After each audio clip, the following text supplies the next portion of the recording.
MG has just launched its new compact utility vehicle, the Windsor EV, and starts at a price of 9.99 lakh. And I think it's really going to disrupt the market because it gets some cool tech inside and it looks pretty cool as well. So let's get started. So let's talk about the front end design. And if you guys remember a certain Citroen Picasso, well, I think this is going to remind you of that, but it looks really cool. You get the two-tier light setup, you get a continuous DRL strip at top, and you get LED headlights at the bottom. You also get quite a lot of chrome mixed in with blacked out accent. The lower grille is blacked out, then you get a chrome strip before that, then you have the Morris Garages logo right over here.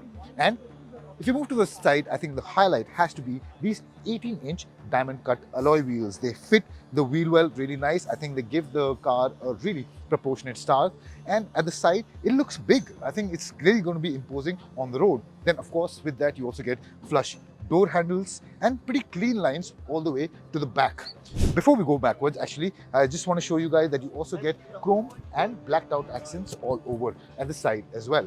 Then let's move on to the mechanical specifications, and first and foremost, what you get is a 38 kilowatt hour battery pack, and that is responsible for putting out 136 bhp. You get 200 newton meters of peak torque, and MG claims a WLTP claim range of 331 kilometers. And with this being a vehicle that you'll use for family use, for urban usage, for your daily commutes, I think that's good enough for a hassle-free driving experience.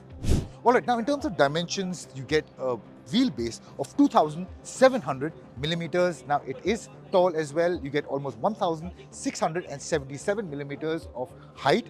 Then it is wide. So overall, the wheelbase is large. I think it's tall, and you get a width of 1,850 millimeters.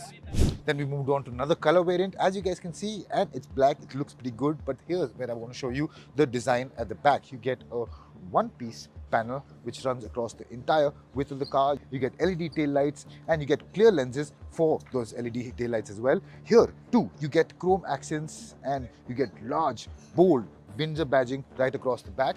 Overall, I think if you guys remember the Nissan Leaf, well, this reminds me of that.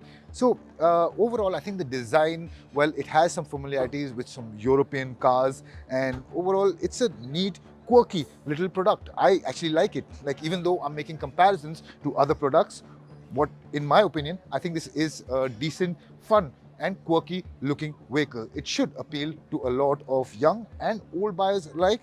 And with that, let's move inside because there's a lot to show you there. So guys, now if you step inside, I think this is one of the highlights of the MG Windsor. It's pretty quirky. It's really nicely designed. First and foremost, you get this one stock steering wheel, and I think that's really going to be helping in the view of the instrument cluster. Speaking of which, it is an 8.8-inch instrument cluster. With that, you also get a 15.6-inch infotainment system. If I briefly talk about the graphics, I think they're pretty clear. They're not as crisp as its rivals, but I think all the information is there. It's easy to read, and of course, with the steering wheel, it gives you a great view also of the view ahead. Now with that, you get a wide dashboard, you get a pretty flat dashboard as well, and that will really help in the view ahead. You get a bottle holder right over there. You get a flat AC vents with rounded controls, and they're pretty decent to touch. Right below that, you get physical buttons for the AC controls, and I think that's a great touch, and I love physical HVAC controls. Then of course, you have a large armrest. This is going to be great for drivers, passengers of any size. Of course, with that, you have the wireless charger right over here. Look ahead, you have a pretty nice cubby bin right over here. You get a bottle holder, then a pretty large armrest storage. You get a 12-volt socket and a pretty decent cubby space right over here. Speaking of which, you also get storage space underneath the armrest. This is also pretty large space. You also get the Type-C charging port and the Type-A port right over here. So overall, I think there's a lot of space. The practicality has been spoken about, and first and foremost, it's comfortable. I think the seats are extremely cushiony. You get this quilted cover over them, and just look at them. I think they're going to be an absolute joy to drive around in city. However, for long highway usage, maybe they will be a bit of a sore point. If I briefly talk about the design, let's look at the door pad. You get this thick and chunky door handle. You get the same plastic finish on the grab handle. Then nice tactile buttons for the electric windows.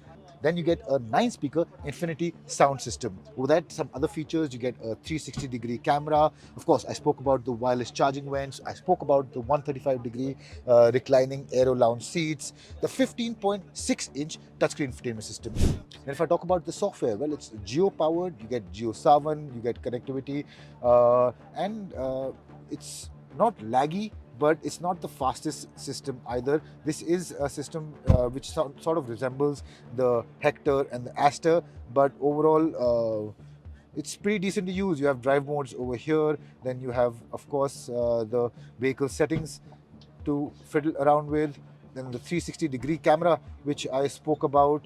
And as you guys can see, you can see around the car, and this will really come in handy when you're parking in tight spaces. So with that, I think there's a lot of space, there's enough tech, I think it's spacious, the practicality is there. But the rear seat, I think that's going to be an awesome place for the family as well. Now, of course, the nice gold accents continue on the steering wheel. It's on the AC vents over here. You get a bottle holder, which is a really convenient touch. And overall, I think I really have to talk about the fit and finish and the quality of the door pads and the dashboard. It's really nice. It's soft touch materials, and it is a really premium atmosphere over here. You get this faux wood finish as well, and with the blacked out accents, with the royal gold accents, the faux wood finish. And of course, with that, continuing on the features and the comfort, you get a 6-way power adjustable seat.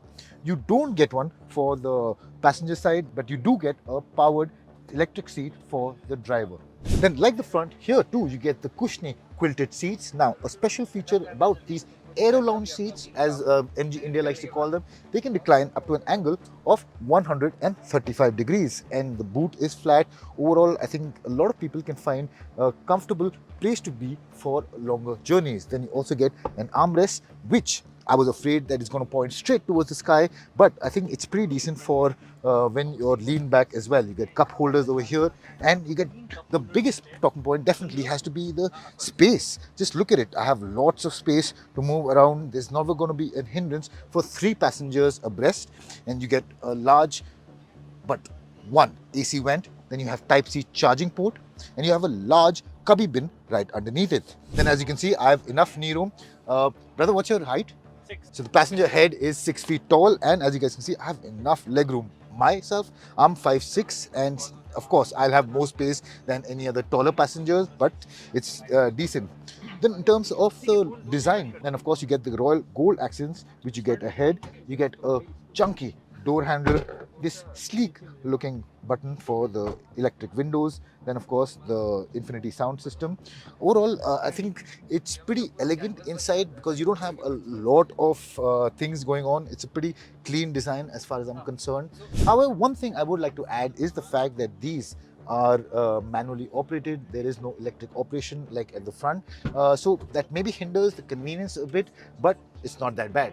Now, of course, you get a lot of space inside to lounge out, but unfortunately, to keep some luggage, the door pad is a bit too small for the intended purpose of this car. So overall, let's move to the back because I want to show you the luggage space because, well, it's practical, and I'll show you that. So you get 604 liters of boot space, and you get a flat floor.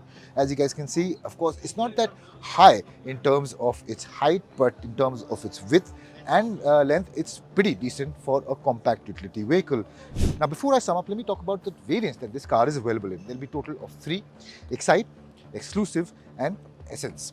So you get a starting price of 9.99 lakh, but I would like to tell you that the base variant gets a 10.1-inch touchscreen, while the variants above Exclusive, they get the 15.6-inch touchscreen infotainment system. Then you have the 8.8-inch instrument cluster, the 360-degree camera, and all that. With that, you have a total of 4 color options to choose from, which is green, white, black, and beige. So I think there is a good spread of variants, color options, and first and foremost, I think that's a great pricing, but you have to remember that that is without the battery. I think with that, it is a great product. You get a quirky design, you get lots of tech, and it's decent starting price as well. All right, now with the pricing, I would like to add that MG India is offering 3-year unlimited kilometer warranty. It is offering 3-year 24/7 assisted plan and a 3-year service without any labor charges as well. Over that, it gives you 60% buyback guarantee after 3 years. Then it also gets a lifetime battery warranty.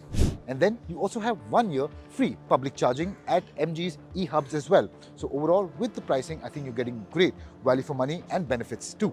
With that, it is a product which I'm looking forward to driving and experiencing on the road to give you a further verdict.